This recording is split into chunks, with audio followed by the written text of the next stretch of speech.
안녕하세요. 저는 30대 초보 엄마입니다. 처음에는 육아휴직을 받고 딱 6개월만 지나면 바로 복귀할 계획을 가지고 있었어요. 하지만 그건 정말이지 저의 엄청난 착각이더라고요. 그래서 복귀하고 10개월 만에 퇴사를 해서는 새로운 일을 시작했답니다. 지금은 너무나도 만족스러운 삶을 살고 있죠. 제 친구들은 다들 좀 이른 나이에 결혼을 했어요. 제 나이가 늦은 것은 아니라고 생각되는데 또 친구들을 보면 그게 아닌가 싶더라고요. 친구들은 벌써 애들을 유치원을 보내고 있거든요. 그 친구들이 육아를 하면서 너무 힘들다고 이야기를 할 때마다 솔직히 저는 조금도 공감이 되지 않았어요. 저 같은 경우는 시부모님께서 적극적으로 도와주신 덕분에 덜 힘들었다고 생각해요. 만약 독박 육아라도 했다면 정말이지 어떻게 버틸 수 있을까 상상만 해도 고개를 절레절레 흔들게 되네요. 인터뷰를 하러 간 곳에서 남편을 만난 저는 2년 정도 연애를 하다가 결혼을 했어요. 저희 집은 재혼 가정이었는데 그다지 좋은 분위기였다고는 말하기 어려운 쪽이에요. 제가 초등학교를 다닐 때 재혼을 하셨는데 우리 가족은 드라마에서나 볼 법한 스토리까지는 아니지만 저만 겉도는 분위기였답니다. 새어머니께서는 보호자 그 이상도 이하도 아니셨고 아버지는 그런 새어머니 눈치를 보기 바쁘셨거든요. 거기다 두 분 사이에서 태어난 동생들도 셋이나 있다 보니 부모님의 관심이 제게 오기란 하늘에서 유성우가 떨어지는 것 기다리는 것만큼이나 긴 시간이 필요했지요. 그리고 저는 그걸 기다릴 만큼의 인내심이 있던 아이도 아니었고요. 그래서 결혼할 때 처음에는 두 사람이 직장 근처에서 신혼살림을 시작하기로 했었어요. 하지만 남편의 경제적 상황이 바뀌면서 갑자기 시부모님과 함께 살게 되었지요. 남편이 괜찮겠냐고 물었을 때 선뜻 대답하기가 어려웠어요. 시집살이가 싫다는 것보다는 제가 시부모님과 잘 지낼 수 있을까 고민이었죠. 직업의 특성상 외박하는 날도 있고 일찍 출근하는 날도 있고 좀 엉망이거든요. 남편은 공무원이라 칼출근, 칼퇴근이 대부분이지만 말이죠. 그런데 이 상황까지 몰고 온 남편은 전혀 걱정할 것 없다고 하더라고요. 같이 산다고 해도 1층에 부모님이랑 동생들이 살고 우리는 2층을 통으로 쓰게 될 거야. 말만 같이 사는 거지 까놓고 보면 각자 생활이나 마찬가지니 전혀 부담 가질 필요가 없어. 자기도 알다시피 나는 어른들과 함께 지낸다는 것이 어떤 것인지 잘 몰라. 우리 집 알잖아. 그런데 내가 잘할 수 있겠냐고. 난 자신 없거든. 아버님과 어머님도 나를 못마땅해 하실 거야. 네가 우리 부모님을 잘 몰라서 그런 걱정을 하는 것 같은데 우리 부모님 그렇게 깐깐하신 분들 아니다 너. 특히 우리 아버지. 거기다 두 분 다 널 좋아하시니까 걱정 마. 다른 선택지가 없었던 저는 결국 남편의 말을 믿고 시댁 2층에서 신혼생활을 시작했어요. 초반에는 긴장을 정말 많이 했는데 진짜 제 걱정이 무색하게 너무 잘해주셨답니다. 이 사연을 듣고 계시는 분들은 시집살이가 쉬웠나 하실 수도 있겠네요. 하지만 저는 단 한 번도 시집살이가 쉽다고 생각되었던 적은 없었어요. 시부모님과 한 집에서 산다는 것이 어떻게 쉽겠습니까? 지금껏 살아온 것과는 전혀 다른 삶의 패턴을 몸에 익혀야 하는데 말이죠. 저 역시도 그 부분에서 고생을 했고요. 시집 와서 제가 힘들었던 것 중 하나를 꼽자면 아침 준비였어요. 저는 일찍 나가는 일이 많아서 결혼 전에도 아침을 안 먹었거든요. 저 딴에는 결혼을 했으니 좀 달라져 보자는 결심을 했어요. 하지만 이미 오랫동안 자리 잡은 습관을 바꾸려고 하니 몸이 잘 안 따라주더라고요. 무엇보다도 따로 산다고 해도 계단만 내려가면 시부모님과 시누이의 시동생까지 다들 있는데 나 몰라라 하는 것도 아닌 것 같다는 생각이 들더군요.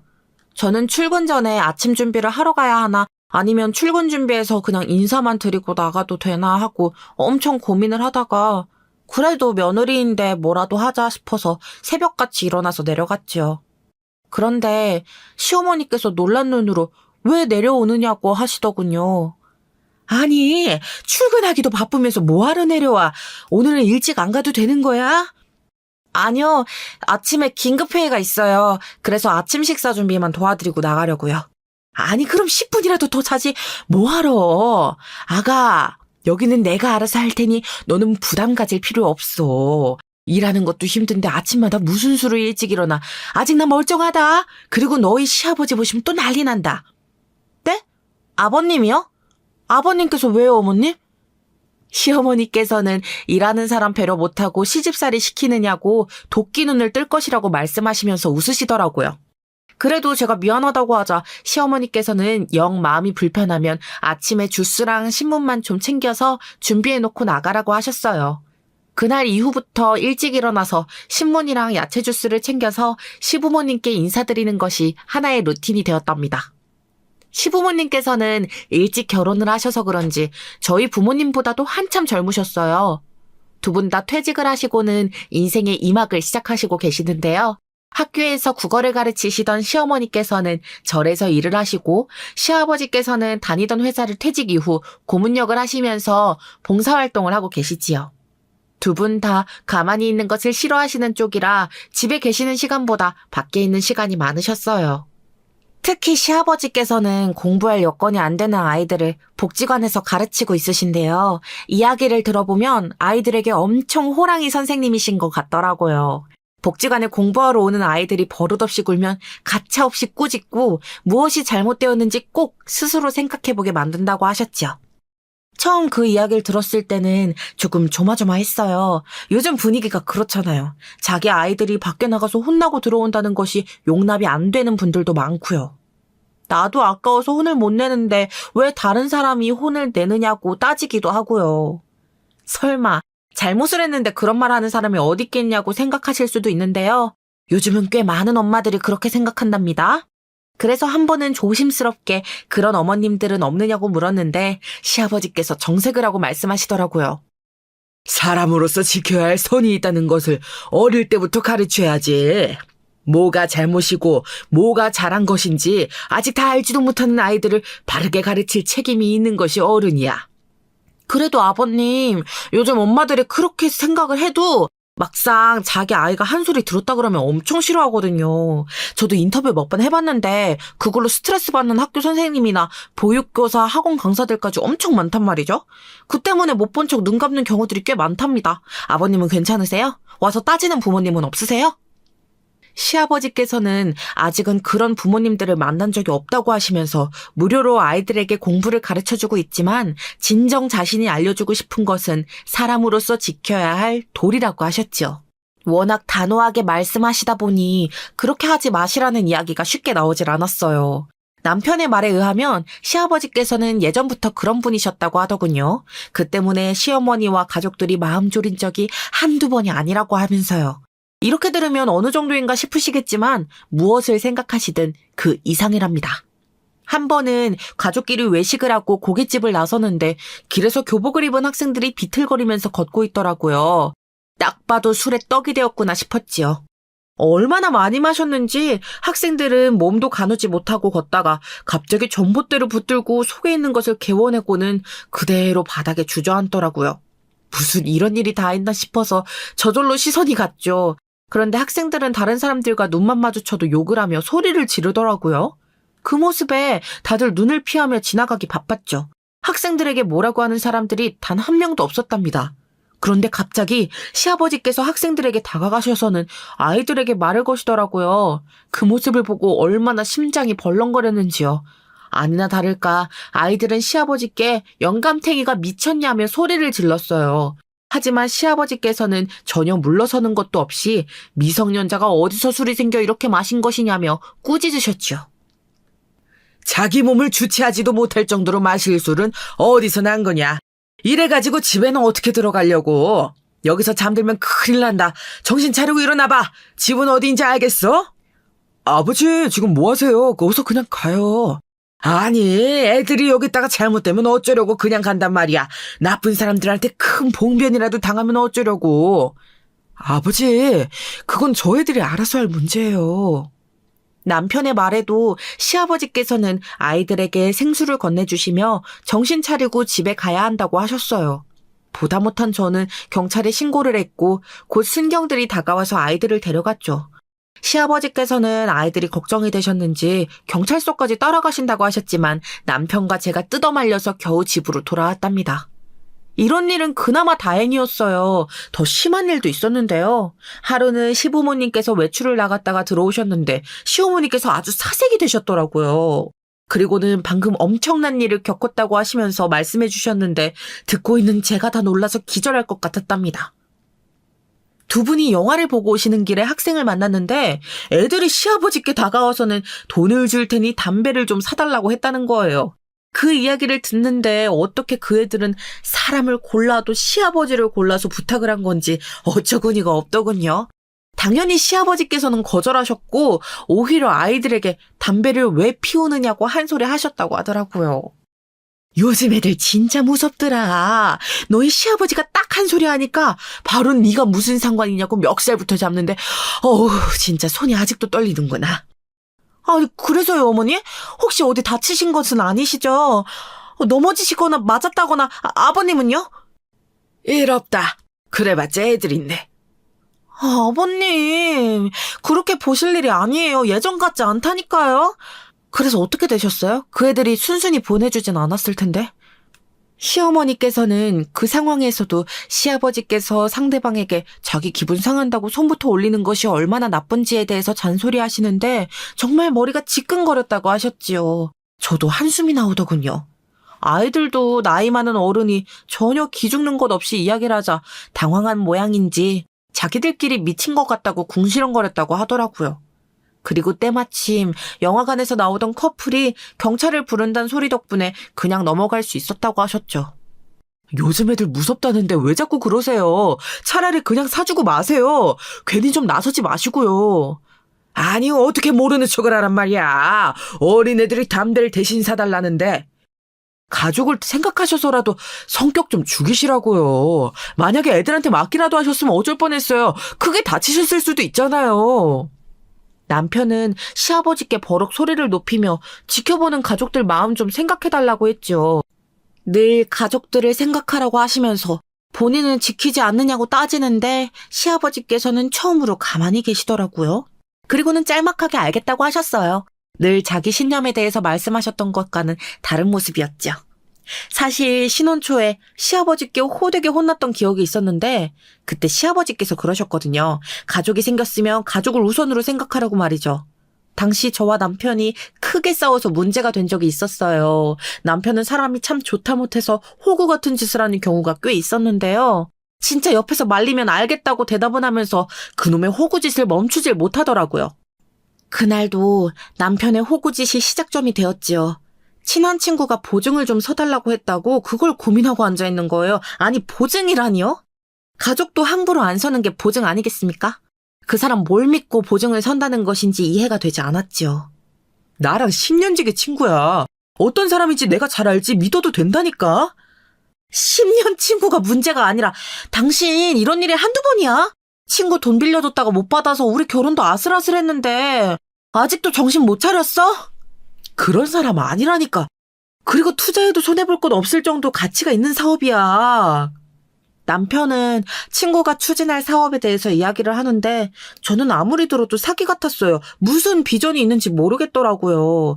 그래서 절대 안 된다고 했는데 저 몰래 보증을 서려고 했는지 무슨 서류를 꽁꽁 숨겨둔 것을 발견했죠. 그 일로 저와 남편은 아주 크게 싸우기 시작했습니다. 남편은 자신을 믿지 못하느냐고 했고 저는 죽어도 보증은 안 된다고 했고요.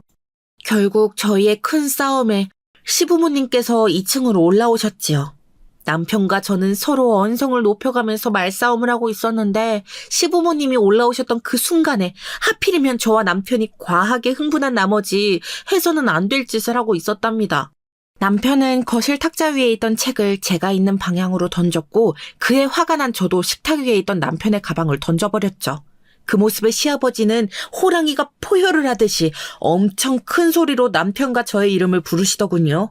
그렇게 화를 내시는 모습을 본 적이 없던 저는 너무 놀라 바닥에 주저앉고 말았고요.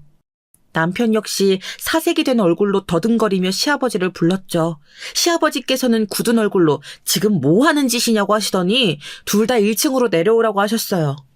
죄인처럼 1층으로 내려가니 시누이와 시동생이 고개를 갸웃하며 눈치를 보다가 시아버지 얼굴을 보고는 후다닥 자기 방으로 들어가더군요.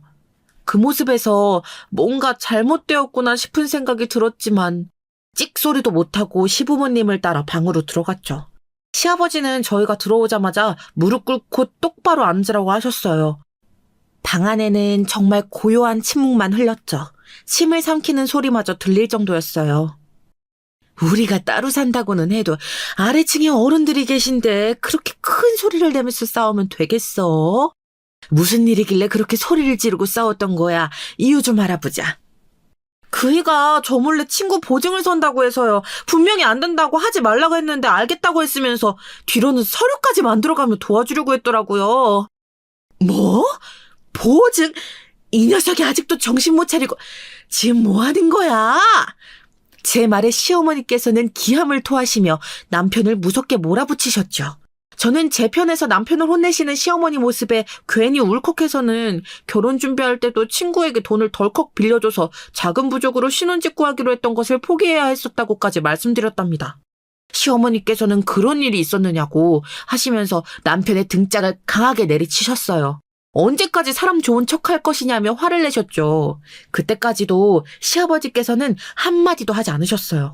그 모습에 시어머니께서 남편을 혼내시는데도 괜히 불안했지요. 그때였습니다. 그 일은 뒤로 두고 너희들 방금 뭐하고 있었냐? 저희야 싸우고 그러니까 싸우면서 뭘 하고 있었냐고 서로한테. 시아버지 말씀에 저와 남편은 입을 꾹 다물었죠. 시어머님께서는 혀를 차시며 멀찍이 떨어져 앉으셨고요. 남편은 죄송하다고 말하며 고개를 숙였고 저 역시도 잘못했다고 했어요. 하지만 시아버지께서는 뭘 잘못했는지 알고는 있냐고 하시면서 무섭게 입을 떼셨습니다. 싸울 수 있지.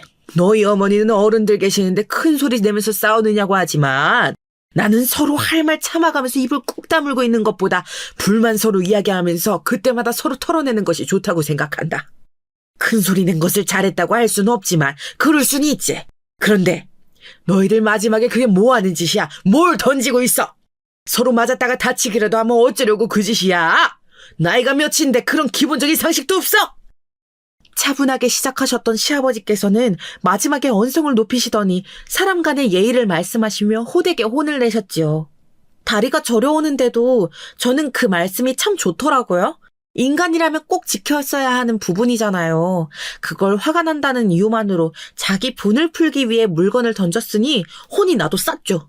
한참을 장소리하던 시아버지께서는 2번 다시 그런 행동을 하지 말라고 하시는 것으로 말씀을 마치셨어요.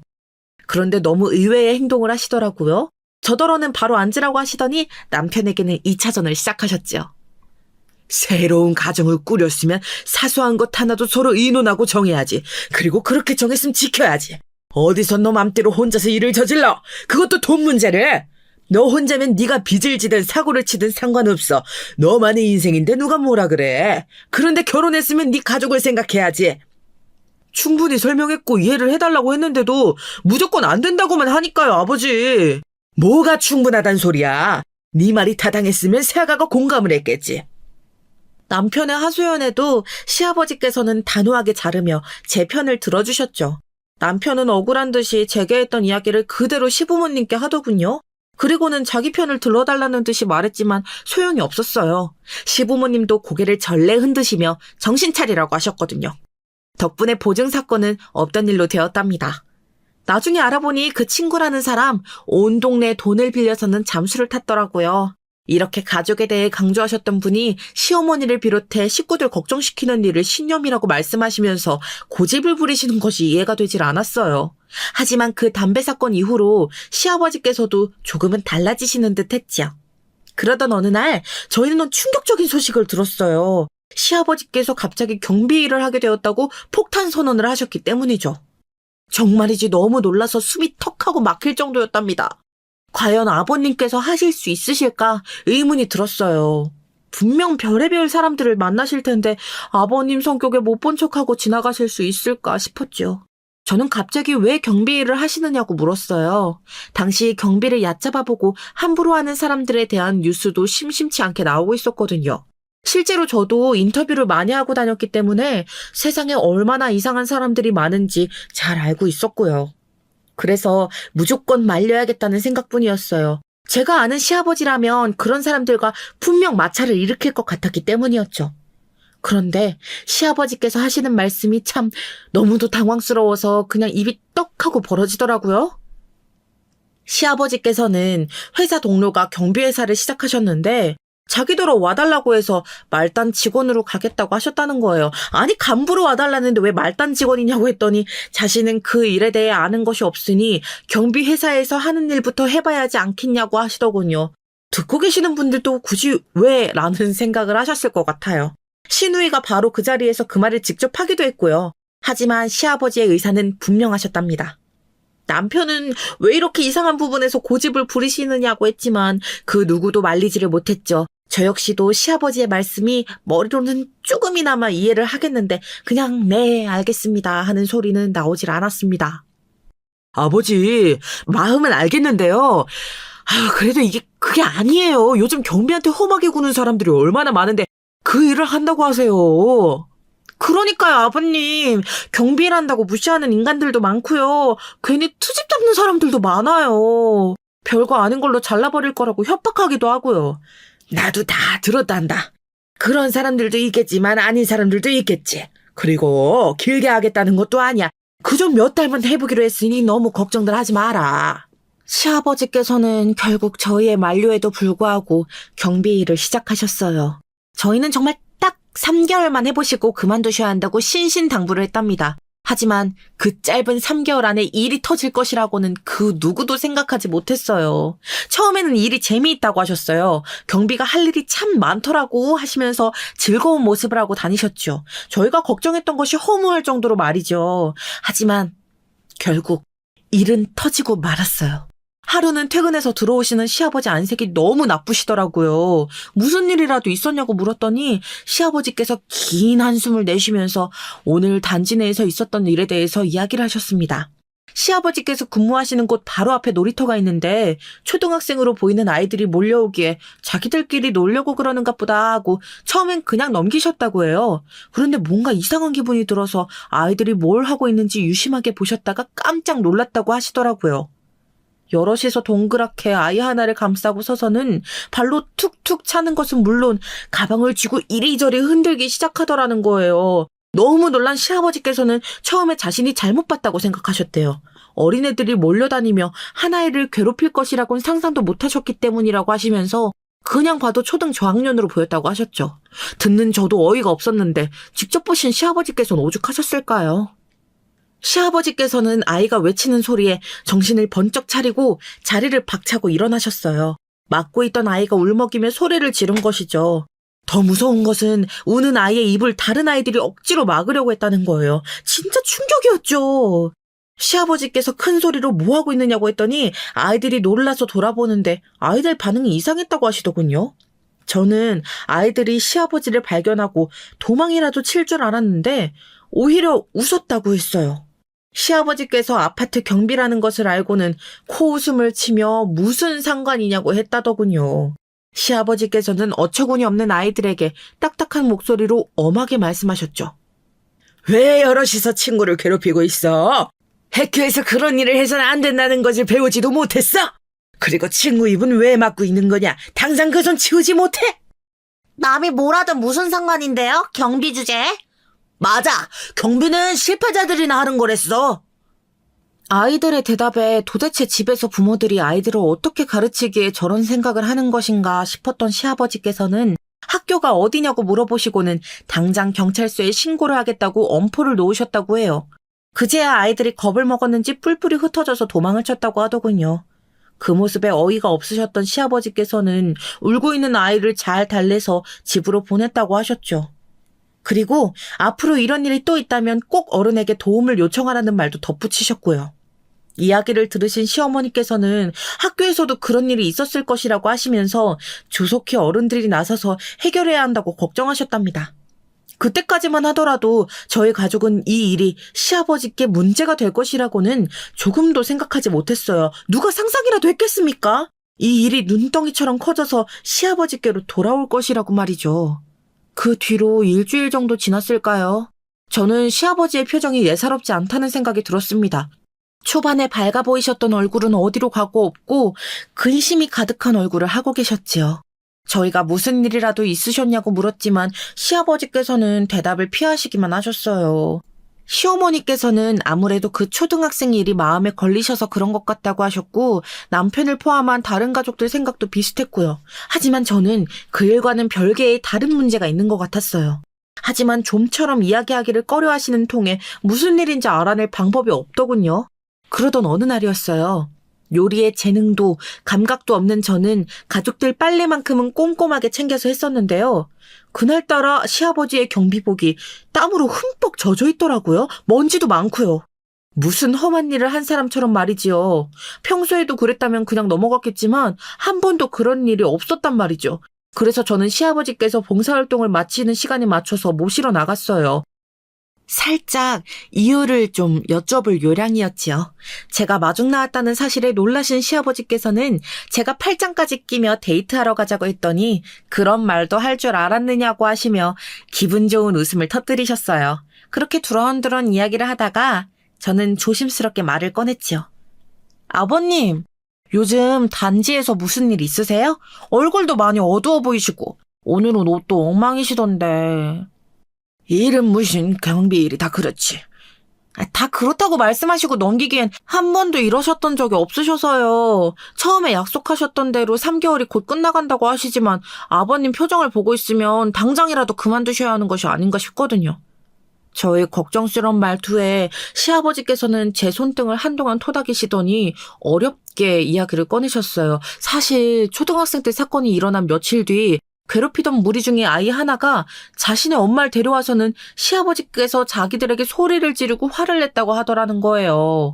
그리고 그 엄마라는 사람은 어떤 일이 있었는지 앞뒤 확인도 하지 않고는 대뜸 남의 집 귀한 아이한테 무슨 짓이냐고 삿대질까지 하면서 화를 냈고요. 어이가 없던 시아버지께서는 그날 그 아이가 어떤 짓을 했는지 이야기를 하시면서 오히려 그 아이의 잘못을 가르쳐야 하지 않겠느냐고 역으로 한마디 해주셨다고 했죠. 저는 그 이야기를 듣는 순간 아이 엄마라는 사람이 어떻게 나왔을지 눈에 선하게 그려지더군요. 그 엄마라는 사람이 자기 아이가 그렇게 행복했을 리가 없다 그러는데 아우 참 너희들이 이야기한 것과는 다름없는 소리들만 늘어놓더구나. 그 아이도 자기들끼리 뭐 놀이를 하고 있었을 뿐이라고 하고. 놀이요? 그래서요? 그 사람이 뭐라고 하던가요? 소리를 지른다고 입까지 막는 것이 무슨 놀이냐 그랬더니 자기 아이를 거짓말쟁이로 몰아간다고 그건 알듯이 뭐. 그리고 그날 이후부터 그 아이 엄마가 주축이 되어서는 끊임없이 경비실로 민원을 넣고 일 처리를 제대로 하지 않는다고 트집을 잡고 있다고 하셨죠. 화단에 떨어지는 담배꽁초가 너무 많아서 불이 날 위험성에 대해 이야기를 했더니 그런 거 치우라고 경비를 고용한 것 아니냐고 하질 않나. 아이들이 인사하기에 학교 잘 다녀오라고 한마디 건넸더니 아이들을 이상한 눈으로 보는 것 같다고 항의를 하기도 했다더군요. 저는 너무 화가 나서 당장이라도 그만두시라고 말씀드렸어요. 시아버지께서도 사실은 너무 기분이 나쁘셔서 그만둘까도 했지만 말처럼 3개월이 얼마 남지 않았으니 그때까지만 참아볼 생각이라고 하셨죠. 저는 내키지 않았지만 알겠다고 했고 시아버지께서는 가족들에게는 말하지 말라고 하셨답니다. 그리고 문제의 사건이 터진 것이었어요. 평소 시아버지께서는 점심으로 도시락을 싸들고 다니셨어요. 시아버지께서 직접 챙겨 다니셨죠. 아침으로 먹은 반찬과 밥이면 충분하다고 하시면서 간단하게 도시락을 챙겨가셨답니다. 그래도 한두 번은 시어머니나 제가 나서서 챙기는 날도 있었는데요. 그날이 딱 그런 날이었어요. 시어머니께서 시아버지 생신이시라고 점심 도시락은 준비하겠다며 시아버지를 빈손으로 보내셨죠. 그날은 저도 컨디션이 이상해서 병원에 다녀올 생각으로 연차를 썼고요. 아침 일찍부터 부지런히 움직여서 병원에 간 저는 아주 반가운 소리를 들었어요. 드디어 우리 부부가 간절하게 바라던 아이가 생겼다는 소식이었죠. 계속 몸이 무겁고 졸리고 했던 것이 다 그 때문이더라고요. 같이 갔던 시어머니께서는 깜짝 놀라시며 제 손을 붙들고는 축하한다고 하셨고 저는 이 기쁜 소식을 시아버지께 직접 전하고 싶었어요. 그래서 시어머니께서 준비하신 도시락을 들고 날아갈 듯 가벼운 걸음으로 시아버지께서 일하시는 단지로 갔죠. 그런데 그곳에서 저는 너무나도 속상한 장면을 목격하고 말았답니다. 제 또래거나 저보다 조금은 더 나이가 많은 여자들 2-3명이서 시아버지 앞에서 짝다리로 서서는 팔짱을 딱 끼고 소리를 지르고 있더군요. 무슨 일인가 싶어 빠른 걸음으로 가까이 다가갔죠. 아저씨! 내 택배 어디 갔냐고 묻잖아. 택배 도착을 했다는데 어딨냐고. 경비실에 맡겨두고 간 택배는 따로 없습니다. 택배기사나 회사 쪽으로 확인을 해보시죠. 오늘 경비실로 들어온 택배는 저기 있는 것이 전부입니다. 내가 그럼 확인도 안 해보고 이러는 것 같아? 집 앞에 뒀다는데 없으니까 이러지. 경비실에 맡겨달라고 하신 것도 아니고 집 앞에 두고 가라고 하셨으면 제가 어떻게 알겠습니까? 왜 몰라, 경비가? 그런 일 하려고 뽑아둔 거지. 그럼 뭐 하라고 있는 건데? 말이 짧은 것은 둘째치고 택배가 분실된 것이 속상한 것은 알겠지만 경비실에서 관리하던 것도 아니고 집 앞에 있던 것이 없어진 것을 지금 누구의 탓으로 하는 건지 조금도 이해가 되지 않았어요. 그저 트집을 잡는 것으로만 보였죠. 하지만 그 사람들의 행패는 그때부터 시작이었어요. 시아버지께서는 입구 CCTV가 있어서 확인을 했지만 택배를 가지고 들어간 사람은 나온 사람도 없다고 말씀하셨어요. 그러자 아주머니들은 더 난리를 피우며 그럼 자기들이 거짓말하는 것이냐고 소리를 높였죠. 단지 주민들이 하나둘 모여드는 것이 보였어요. 내가 하여튼 수상쩍다 싶었어. 거지 새끼도 아니고 남의 집 택배나 훔치는 인간이 무슨 경비라고.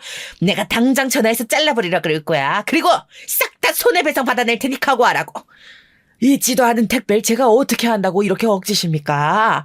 화면 보여드릴 테니 직접 보세요. 택배기사가 들어온 적이 있나? 그리고 딱 봐도 내가 더 나이 많은데 말은 좀 굳게 합시다. 시아버지께서도 더 이상은 안 되겠다 싶으셨는지 목소리를 높이며 같이 CCTV를 보러 가자고 하셨죠. 하지만 그 아주머니는 정색을 하며 벌써 지웠는지 누가 아느냐며 믿을 수 없다고 소리를 지르셨어요. 저는 무슨 억하심정이 있어서 시아버지께 저러나 싶어서 제가 나서야겠다는 생각이 들었죠. 그때였죠. 배운 것이 없어서 그 나이 처먹도록 할 줄 아는 일이라곤 경비일밖에 없는 주제에 누굴 가르치려 들어? 동네 애들한테 다 한 소리씩 해대고 알고 보면 이 인간 송아성 그 뭐시기 막 그런 거 아니야? 애들만 보면 환장하는? 지금 뭐라고 하셨습니까? 사람이 좋게 좋게 말을 하면 선은 지켜야지 입 밖으로 나온다고 다 말이 되는 줄 알아요? 애 키운다는 분이 뭐 하시는 겁니까? 그래서 애가 뭘 배우겠어요? 저는 그 아주머니의 말에 너무 화가 났지만 그와 동시에 누구인지 알겠더군요. 친구를 괴롭히다가 시아버지께 혼이 났다는 그 아이의 엄마였던 거죠. 참, 그 부모의 그 자식이라고 왜 애가 그렇게 못된 행동만 하나 했더니만 딱 부모를 보니 알겠더군요. 남의 걱정하지 말고 아저씨나 똑바로 해. 내 택배 어딨어? 내놓으라고 이 도둑놈의 새끼야. 당장 잘리고 싶어? 아주머니, 적당히 하시죠. 그렇게 억울하면 어디 봅시다. 택배 도착했다는 문자. 저는 그 아주머니의 상식 이하의 행동을 더 이상 참지 못하고 앞으로 나섰어요. 시아버지께서는 깜짝 놀란 얼굴로 저를 보시더니 이내 얼굴을 붉히시며 시선을 돌리셨죠. 아무래도 방금까지의 모습들을 제가 보고 있었다는 것이 부끄럽다고 생각하시는 것 같았어요. 저는 시아버지 옆에 서서는 시아버지의 차갑게 굳은 손을 꼭 쥐고는 다시 아주머니에게 말했죠. 어디 보자고요. 택배 도착했다는 문자. 그 문자 받고 나가봤는데 택배가 없었다는 말이잖아요. 그러니 택배가 도착했었다는 증거부터 보여달라고요. 이건 또 뭐야? 넌 누군데 이래라 저래라 명령질이야? 단어 선택에 주의 좀 하세요. 어휘 수준이 진짜. 그리고 제가 누구인 것이 중요한가요, 지금? 지금 상황에서 가장 의문스러운 부분이 애시당초 택배가 있었던 것이 맞기는 한 것인가 아니겠어요? 저는 이내 주변에 모여든 주민들을 둘러보며 아주머니는 택배가 왔다고 하고 CCTV 상에서는 택배 기사가 보이지도 않았다고 하니 둘 중 한 사람은 거짓말을 하고 있다고 말했죠. 제 말이 설득력이 있었는지 다들 고개를 끄덕이며 택배가 있기는 했던 것인지 자기들끼리 수군거렸죠. 상황이 자기가 원하는 방향대로 흘러가지 않자 아주머니의 얼굴은 점점 창백해져 갔어요. 저는 단박에 택배가 왔다는 것 자체가 거짓이라는 것을 눈치챌 수 있었지요. 제가 연이어 압박을 가하자 아주머니는 평소 행실에 문제가 있는 사람이라 당연히 의심을 할 수밖에 없다고 하더군요. 저는 주먹을 피가 날 정도로 꼭 쥐고는 최대한 침착하게 말했어요.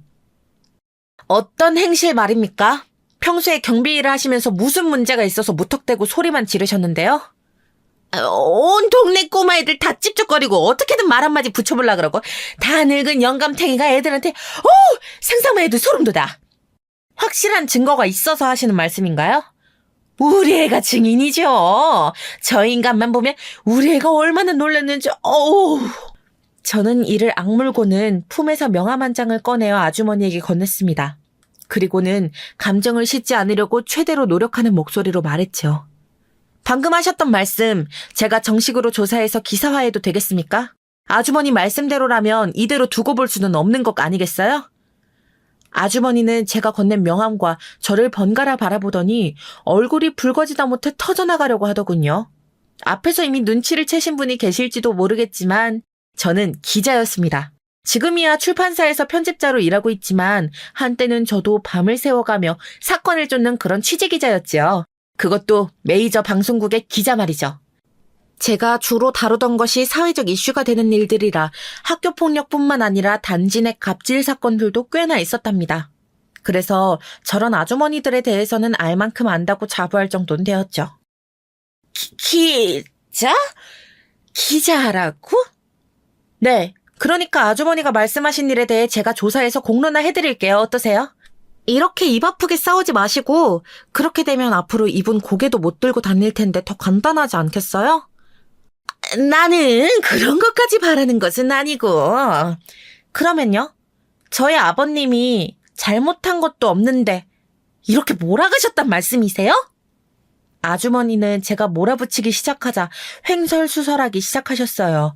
주변의 웅성거림은 점점 커져만 갔죠. 시아버지께서는 이제 그만하라는 듯이 제 팔을 당기셨지만 저는 그럴 생각이 조금도 없었어요. 그 아주머니는 시아버지를 범죄자인 양 대했잖아요. 어린아이를 비정상적인 시선으로 바라보는 그런 범죄자 말이죠. 저는 목소리를 최대한 크게 내면서 물었어요. 주변 사람들이 다 들을 수 있도록 말이죠. 그럼 어떤 아이가 친구를 놀이터에서 발로 차고 가방을 당기면서 괴롭히다가 막상 피해 아이가 울면서 도움을 외치니 오히려 그 입을 틀어막은 일은 어떠세요? 요즘 이슈에 딱 맞는 것 같은데. 이쪽을 조사해보는 것도 좋을 것 같아서 말이죠. 제 말이 이어지면 이어질수록 아주머니의 얼굴은 붉어지다 못해 검게 변할 정도였어요. 저는 그런 아주머니의 얼굴을 똑바로 바라보며 마지막 결정타를 날렸답니다. 그걸 잘못되었다고 꾸짖은 어른에게 와서는 당신이 뭔데 우리 귀한 아이에게 훈계질이냐며 갑질을 한 것도 좋은 기사감 아닌가요? 아니면 그걸 복수하겠다고 일부러 험한 일만 골라서 시킨다거나 있지도 않은 일을 만들어 누명을 씌우는 그런 이야기는요? 예를 들어 오지도 않은 택배가 사라졌다 같은 일 말이죠. 아주 완벽하게 기사 하나 나올 것 같지 않으세요? 제 이야기에 다른 주민들도 전후 사정을 다 알게 되면서 다들 어떻게 인간이 저럴 수 있느냐부터 시작해서 아이한테 뭘 가르치고 있는 것이냐 등의 비난 섞인 말들이 튀어나왔어요. 아주머니는 부끄러움에 얼굴을 들지도 못하고 빠른 걸음으로 사라졌지요. 저는 그 뒤에 대고 사과도 없이 그냥 가느냐고 소리를 질렀지만 아주머니는 말 그대로 바람처럼 사라지더군요. 당사자가 도망을 치자 곁에서 편을 들던 아주머니들도 혼비백산해서 사라졌고요. 동네가 한동안은 오늘 이야기로 시끄럽겠더라고요. 시아버지께서는 개운하다는 얼굴을 하시는 것과 동시에 씁쓸한 표정을 짓고 계셨죠. 제가 시아버지의 마음을 다 이해하는 것은 아니었지만 아마 이렇게까지 일이 커진 것에 대한 허탈함 때문이 아닐까 조심스럽게 추측만 했습니다. 너한테 괜히 못난 꼴만 보였구나. 무슨 말씀이세요? 아버님 잘못이 뭐가 있다고요? 그러니까 신경 쓰지 마시고 어서 점심 드세요. 제가 놀라운 소식도 가져왔답니다. 저는 시아버지와 점심을 먹으면서 제가 임신을 했다는 사실을 고백했어요. 시아버지께서는 당연히 깜짝 놀라면서 지금껏 그 어떤 생일보다도 기억에 남을 순간이라고 뛸 듯이 기뻐해 주셨죠. 시아버지께서 기뻐하시는 모습에 저까지도 웃음이 나더라고요. 저는 정말 모든 일이 거기서 끝이라고 생각했어요. 끝까지 사과하지 않는 모습에서 불안하긴 했지만 비상식적인 인간들이 하는 행동은 정말이지 상상을 뛰어넘더군요. 저녁에 퇴근하고 오시는 시아버지께서 한숨을 내쉬시며 결국 그 아파트 단지와는 경비 계약을 조기 종료하게 되었다는 이야기를 하셨어요. 그 아주머니가 단지 내에서 힘이 좀 있는 사람인지 계약 만료가 되려면 한참이나 남았을 텐데 단지 내에서 안 좋은 분위기를 만들었다며 해지를 요청하고 나섰다더라고요. 저는 도저히 참아지지가 않았어요. 어떻게든 그 아주머니가 정신을 번쩍 차릴 수 있도록 복수를 하고 싶었죠. 시아버지께서는 다시는 더러운 꼴 안 봐서 좋다고 하셨지만 저는 그렇게 넘어가실 일이 아닌 것 같다고 했어요. 남편도 아이한테는 좋은 것만 보여주자며 말리더군요. 하지만 저는 만반의 준비를 하고는 다시 아파트 단지를 찾아갔어요. 아주머니를 찾는 일은 생각보다 쉽더군요. 경비를 자신이 싹 갈아치웠다고 동네방네 자랑을 하고 다녀서 조금만 물어도 술술 나오더군요.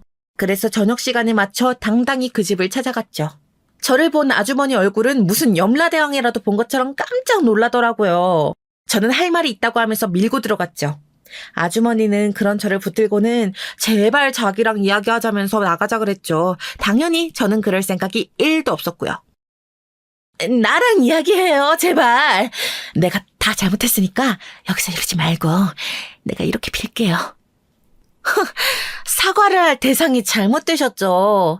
그리고 분명 먼저 시작한 쪽은 아주머니시고요. 내가 잘못 생각했어요. 당장이라도 사과할 테니까 제발 좀 나가서 이야기해요. 아주머니는 금방이라도 울 것 같은 얼굴로 저를 밀어내려 했지만 저는 한 발자국도 움직이지 않았어요. 입구에서 실랑이를 벌이자 안쪽에서 한 거구의 남자가 나왔습니다. 아주머니의 남편이었죠. 키가 좋기 190은 되겠더라고요. 누구시기에 이렇게 약속도 없이 찾아오십니까? 안녕하세요. 실례가 되는 줄은 알지만 꼭 말씀드리고 따질 것이 있어서요. 저는 아주머니를 밀어내고 아주머니의 남편과 마주했죠. 제가 알아본 바로는 남편분이 보통이 아니더라고요. 아주머니는 마지막까지 저를 어떻게든 끌어내려 했지만 저는 뿌리치고는 정식으로 인터뷰를 하러 왔다고 말하며 녹음기를 보이는 곳에 내려놨어요. 아주머니의 남편은 이 상황이 당황스러웠을 텐데도 꽤나 침착해 보이셨어요. 저는 그동안의 일들을 하나도 빠짐없이 다 이야기했습니다. 당연히 모든 일의 시작이 되었던 아이들 폭행 사건도 빼놓지 않았고요. 제 이야기가 길어지면 길어질수록 부부의 얼굴은 참으로 가관이더군요. 아주머니는 남편분의 눈치를 보면서 어쩔 줄 몰라 하고 아주머니의 남편은 주먹을 부르르 떨 만큼 화를 참고 계셨죠. 이 모든 일에 대해서 단지 내의 한 주민이 저지른 갑질을 주제로 기사를 쓰려고요. 당연히 그 주민과 가족들이 어떤 일을 하는지도 낱낱이 밝혀지겠죠? 미쳤어! 진짜 요즘 세상에 어떤데 그따위 짓을. 내가 저번에 분명 경고했지. 한 번만 더 이런 짓거리 하는 걸 알게 되면 이혼이라고. 내 경고가 장난 같았어? 여보, 그게 아니라 내 말도 좀 들어봐. 이 상황까지 왔는데 무슨 말이 더 남았는데? 내가 당신 그 행동이 부끄러워서 이사까지 왔는데 여기서 또 그러고 있잖아. 아주머니 남편의 분노는 예상을 훨씬 뛰어넘었어요. 저한테 화를 내는 것도 아닌데 제가 다 무섭더군요. 아주머니의 남편은 제게 어떻게 하면 되겠느냐고 바로 물어보셨고 저는 다른 것은 필요 없으니 시아버지께 제대로 된 사과를 하길 바란다고 했죠. 아주머니 남편은 다른 보상은 필요 없느냐고 했지만 저는 딱 잘라서 사과를 제대로 하라고 했어요. 가만히 저를 보던 아주머니의 남편은 경비회사 계약 취소는 없던 것으로 할 수 있도록 노력하겠다는 말과 함께 따로 연락을 주겠다고 했죠. 저는 가벼운 마음으로 집으로 왔고요. 하지만 세상 일이 참 좋게만 흘러가지 않더군요. 경비회사 일은 잘 마무리되었지만 끝까지 그 아주머니는 사과하러 오지 않았어요. 들리는 소문에는 이혼당하고 미쳤다는 말도 있고 이혼까지 한 마당에 사과는 무슨 사과냐고 도망을 쳤다는 말도 있었답니다. 어느 것이 진실인진 모르지만 결국 그 사람은 자신이 한 일에 책임을 지기를 포기한 것이나 다름없었죠. 마지막이 좀 개운하지는 않았지만 그래도 시아버지께서는 괜찮다고 하시네요. 그런 인간은 어디를 가도 두 다리 뻗고 잘 지낼 팔자는 아니라고 하시는데 어떻게 보면 그 말이 더 무섭긴 하네요. 어디선가 우연이라도 이 사연을 듣고 있다면 그 아주머니에게 꼭 말해주고 싶네요. 지금 자신이 이혼당하고 불행하다 느낀다면 그 모든 일의 원인은 자신의 비정상적인 사고방식에 있음을 잊지 말라고요. 그리고 자신이 도대체 무슨 잘못을 했냐고 생각되신다면 앞으로 더 수렁으로 빠지는 인생이 기다리고 있을 것이라고 말이죠. 끝까지 들어주셔서 정말 감사드립니다. 안녕하세요. 저는 경기도 수원에서 두 아이들을 키우고 있는 엄마이자 동네에서 책방을 운영하고 있는 여자입니다. 참고로 오늘 제가 전할 이야기는 아이들에 관련된 것은 아니고요. 장르를 말하자면 복수극이에요.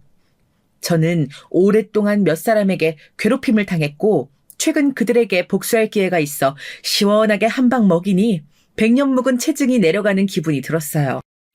사실 저는 결혼하기 전엔 집안 식구들 간의 갈등을 전혀 이해하지 못했던 사람 중 한 명인데요. 왜냐하면 부모님의 금지옥겹 외동딸로 자라나기도 했고 저희 가족이 원체 화목하기도 했기 때문인데요. 가족이 화목해지기 위해 필수 조건이 부유함이라고 생각하시는 분들 있으실까요? 그렇다면 저는 단연코 아니라고 말씀드리고 싶은데요. 저희 집은 언제나 반지하를 벗어나지 못하는 가난한 형편 속에서도 웃음이 끊기지 않았어요. 저희 부모님은 늘 지금보다 좋은 미래가 있을 거라며 조금만 참고 기다리자고 했지요. 어렸을 적엔 이런 가정 형편을 이해하지도 못하고 미워하기도 하며 가지지 못한 것에 욕심을 부리곤 했었어요. 엄마, 나 옆집 순이가 가지고 있는 가방 나도 가지고 싶어. 가방 못 사주면 하다못해 필통이라도 사줘. 미안해, 영미야. 엄마가 이번 달 월급 들어오면 사줄게. 더 이쁜 걸로, 어? 조금만 참자, 우리 딸. 다른 아이가 번듯이 들고 다니는 걸 나는 갖지 못해 참아야 한다는 걸 이해할 수 없었어요. 끝내는 엉엉 울고 말았지만 그럴 때마다 부모님은 저를 달래주시며 조금만 참자고 하셨어요. 지금은 사랑하는 외동딸에게 필통 하나 못 사주는 그 마음이 어떠셨을까 싶어 너무 마음이 아프지만요. 아무쪼록 저는 이런 가정의 분위기에서 자랐기에 성인이 되면서 내가 정말 믿고 의지할 수 있는 남자를 만나게 된다면 저희 집의 분위기를 닮은 가정을 만들고 싶은 마음이 컸답니다. 그리고 실제로 그런 남자를 만나게 되었는데요. 20살 마지막을 장식하는 크리스마스 날 전 끔찍한 사고를 당하고 말았습니다. 혼자인 크리스마스는 결코 보내고 싶지 않았기에 그날은 가족들이랑 삼겹살이라도 구워 먹으며 보내려 했어요. 그래서 당시 일했던 화장품 매장에서 열심히 매대를 정리하고 이제 집으로 갈 준비를 하는데 마음이 너무 급했던 것인지 앞에 돌진하는 차량을 보지 못한 것이에요. 나중에 들어보니 눈이 많이 내리는 날이었는데 바퀴가 미끄러지면서 일어난 일이라 하더라고요. 하마터면 큰 사고로 이뤄질 뻔한 아찔한 사고였습니다. 그 당시 제가 살 수 있었던 건 저를 발견하자마자 응급처치를 하고 병원까지 같이 와준 한 남자 때문이었는데요. 괜찮으세요? 정신이 드세요? 네, 근데 여기 어디예요? 병원입니다. 제가 발견했으니 다행이네요.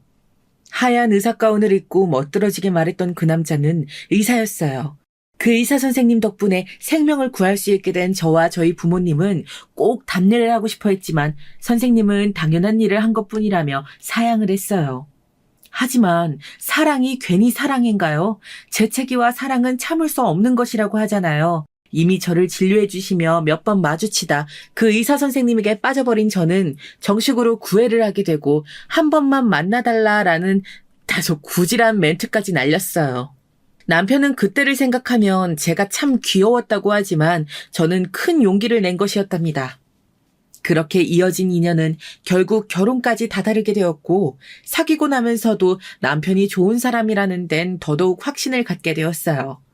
늘 바쁜 생활로 자신보다 환자들을 생각하며 사명감을 갖고 일하는 그이가 걱정도 되지만 그만큼 멋지다고 생각이 되었거든요. 거기다 저에겐 끔찍이도 잘해주었기에 이 사람이라면 결혼을 생각해도 되지 않을까 여겼습니다. 그런데 한 가지 예상치 못한 변수가 생겨버렸으니 이 남자와 결혼을 상상하고 있을 시점 벌어진 일이었어요. 엄마 어떡하지? 왜? 무슨 일 있었어? 너 안색이 왜 그래?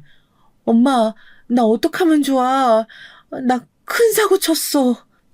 저는 이 일을 저희 친정엄마에게 가장 먼저 털어놓게 되었습니다. 바로 제가 임신한 사실이요. 언젠가부터 속이 메스껍고 생리주기가 끊겨 테스트기를 사게 되었는데 이런 결과가 나올지는 상상치도 못했지요. 엄마 역시 당황하고 놀라긴 마찬가지였습니다. 우리 딸 언제 시집가나 노래를 부르시며 결혼을 고대하시던 엄마조차 제가 아기를 가졌다고 하니 잠시 말문이 막히시고 말았어요. 그때 가장 침착하게 대처한 건 남편이었던 것 같아요.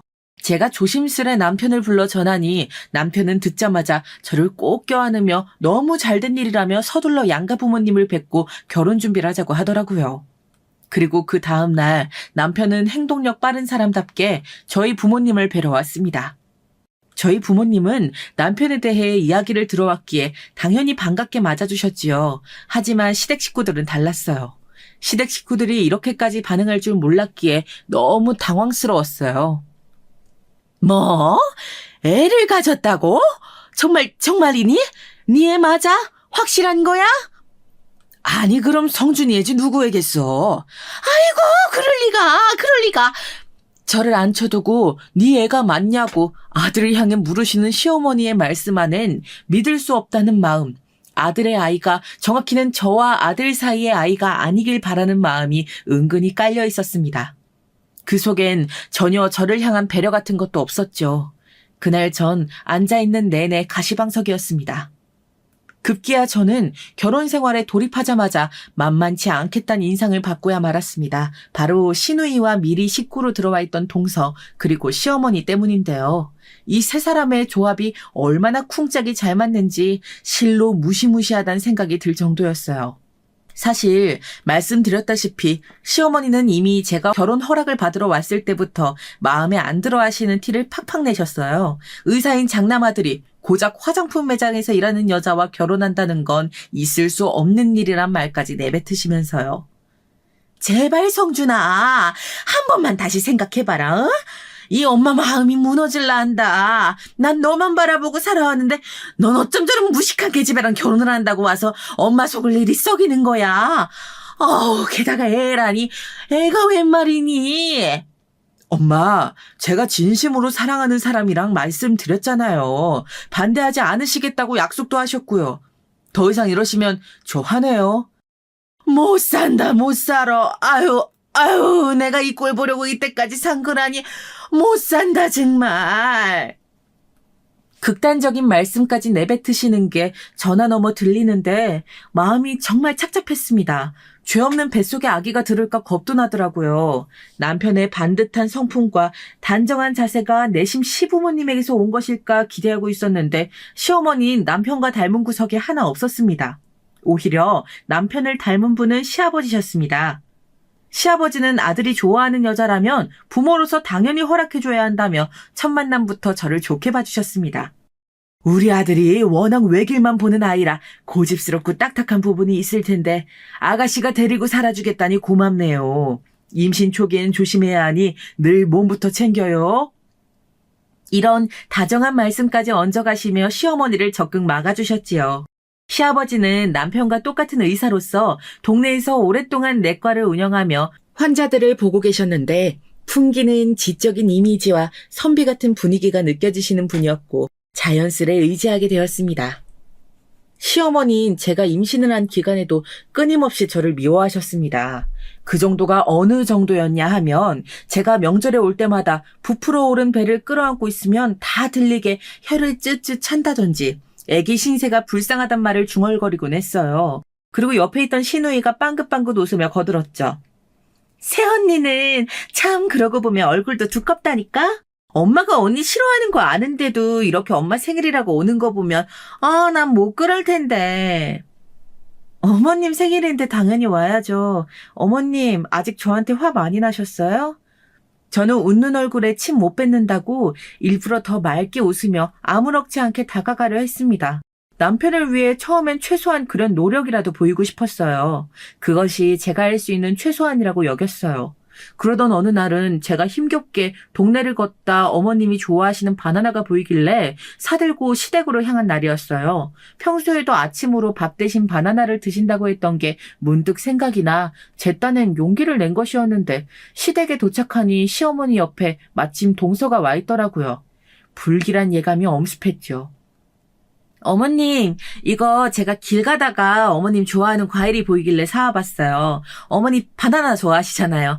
냅두고 갈게요. 아이고, 꼴랑 바나나 사들고 여기로 온 거니. 됐다 가라. 누군 지금 바나나가 없어서 못 먹니? 너 도대체 언제까지 여기 올 거냐? 얼굴 들이미는 것도 정도껏 해야지. 뺀질나게 들이민다고 그거 누가 좋아해 준대니? 난 우리 똑똑하고 이쁜 우리 둘째 며느리 말곤 보고 싶은 얼굴 없다. 아이 참, 어머님, 형님이 민망해 하시겠어요. 형님, 제가 먹을게요. 더우니 조심히 들어가세요. 저는 좀 이따 어머니랑 백화점 나가기로 해서요. 형님도 같이 가자고 하고 싶은데 임신기간이라 몸이 힘드시니까요. 동서는 여우 같은 웃음을 지으며 시어머니 옆에 꼭 붙어 온갖 아양을 떨어댔습니다. 동서는 저보다 2년 먼저 서방님과 결혼하여 식구가 되었다고 했는데 그래서 그런지 이미 시어머니와 유대관계가 깊어 보였어요. 문제가 있다면 저와는 전혀 가까워지고 싶어 하지 않았다는 거죠. 시어머니는 그렇게 더운 여름날 바나나를 사들고 온 며느리에겐 물 한 모금 주지 않고 쫓아내듯 내보냈고 동서는 앞으로 이런 건 사오지 않는 게 좋겠단 말로 비웃었습니다. 남편과 결혼식을 치르고 신혼여행까지 다녀왔지만 시어머니에게 아무리 노력을 해도 받는 사람의 성의를 족족 무시하니 어느 순간부턴 저도 사람인지라 그 노력도 점점 지쳐가기 시작했어요. 자존감이 낮아지는 기분에 마음도 슬퍼졌고요. 그래도 이런 제게 위로가 되어준 사람이 있었다면 한결같은 남편과 시아버지셨죠. 시아버지는 제가 시어머니에게 미움을 받는다는 걸 아시곤 늘 먼저 저를 챙기려 드셨죠. 가족들 앞에서 티나게 챙기면 혹시라도 눈총을 받을까 조용히 문자로, 카톡으로, 전화로 안부를 챙겨주시고 저희 집으로 제가 좋아하는 책들을 배송시켜주시곤 했답니다. 시아버지와 저는 책이란 매체에서 생각이나 가치관이 통했는데요. 워낙 다독가인 시아버지를 따라갈 순 없었지만 추천해주신 책들이 모두 다 재밌어서 냄비가 타는 줄도 모르고 읽곤 했답니다. 남편은 이를 보고 저를 놀리기도 했지요. 아니, 책이 그렇게 재밌어? 당신 나중에 책방 하나 차리면 딱이겠는데? 그렇게 좋아하는 걸 왜 직업으로 안 삼았던 거야? 그러게 말이야. 나도 책 읽는 재미가 이런 건 줄 요새 아버님 통해 알아가고 있어. 저는 정말이지 책과는 그리 거리가 가깝지도 멀지도 않은 사람이었는데 시아버지 덕분에 그 묘한 재미를 알아가고 있었답니다. 그런데 이런 모습을 더욱 질투하는 이가 있었으니 바로 동서였어요.